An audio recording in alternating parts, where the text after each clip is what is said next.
Hey everyone, in this video, I'll show you how to fix if VLC showing black screen on your phone. Fix 1. Turn off hardware decoding. First open the VLC app, then go to the settings, scroll to find hardware decoding. Now turn it off, close the VLC app completely and reopen it.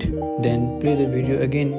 Fix 2. Change video output mode. First in VLC settings, look for video output or accelerated output. Second, switch between automatic to default or OpenGL depending on your phone model. Then test your video again. Fix 3. Restart VLC on your phone. First swipe up and hold to open app switcher. Then swipe up on VLC to force to close it. Restart your iPhone. Open VLC again. Fix 4. Re-import the video file. Sometimes the video gets partially corrupted and transferred. First delete the video inside VLC. Re-add it using AirDrop Files app Wi-Fi sharing. Then play it again. Fix 5. Update VLC. Go to the App Store.